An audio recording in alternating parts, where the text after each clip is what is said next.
Rafael Nadal. Well, yeah, thank you so much. Thanks for the welcome. I just arrived yesterday, and I didn't expect something like this now. So happy to see you back. Is this what keeps you going? Look at the support you have, and you have support like this all over the world. You love your fans, don't you? Yeah, of course. No, I think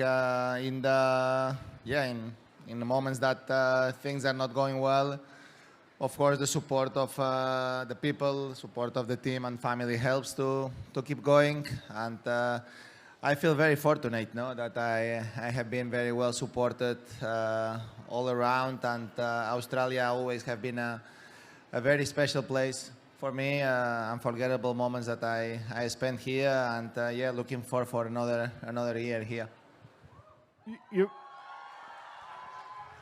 Now, all of the fans, of which I'll say I'm one, we all have our favourite Nadal matches or Nadal moments. As you've gone through your career, is there matches you look back at? Do you have favourite victories? Do you have favourite times on court, whether it be here in Australia or around the world? There's some moments in your career stand out more than others? Well, of course, but we are here in Australia, so we can talk about Australia. And probably I have to say 3 in Australia. First time, 2009, first victory in Melbourne against Roger. Second time, the one that I lost to Novak in 2012. I think that was a super long match in 5 sets. And the last one in 2022, final against Medvedev, have been one of the most emotional, without doubt. That was very special. That was very special. Can I give you one? I'll be a little self-indulgent because I was there with my dad, who's over here in the crowd actually today. It was the semi-final in 2009 against your fellow countryman, Fernando Verdasco, one of the all-time great matches that we've seen in this country. And yet, not only were you able to win that match, but then you, as you said, you backed up less than 2 days later to beat Roger. I don't know how you do it.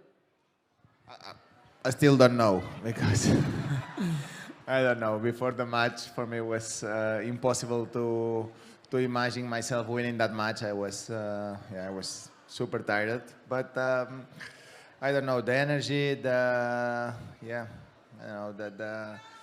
crowd, the speech before the match. I think a lot of things helped me to start the match in a different mentality than 1 hour before that moment. So then started the match. Things have been more or less going well at the beginning, and that helps for me. When you are super tired, it's super important the beginning of the matches.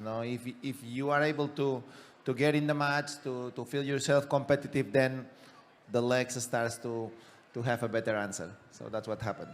You're a great competitor, and when you're not on the court, Rafa, is that what you miss? The battle against your opponent down the other end, because you obviously you love competing, you love the competition. Well, of course, when you are not on the court, you miss a few things, because at the end of the day, it's something that I did for almost all my life. So when you are not able to compete, of course, you miss the competition, you miss the fans, you miss be playing in the best stadiums, go out and see the court full. It's something that some feelings that are super difficult to describe, but in a personal thing, what I miss the most is probably the feeling that you are ready to compete, the feeling that you feel ready to enjoy and to go on court and have the chance to give your best. Doesn't matter at the end the result. I love it. Alexei Popyrin was asked yesterday who he thinks is going to win the tournament this week. He said you. The young Australian. The young Australian said, that you'll go out and win it. How are you feeling, Rafa, ahead of your return to tennis? Well, probably they didn't watch me the last year, but I'm feeling good. You know, I can't complain. I feel much better today than what I expected 1 month ago. So for me, it's impossible to think about winning tournaments today. But what's really possible is to think to enjoy the comeback to the course. No, I don't expect much, honestly. The only thing that I expect is be able to go on court, to feel myself competitive and to give my best, and then it's going to be a tough process at the beginning. At the end, it's 1 year without being on the tennis course, and it's not that I have been practicing in a very good intensity for the last 6 months. No, I just have been practicing for the last month in a very good intensity. So I mean, I don't say that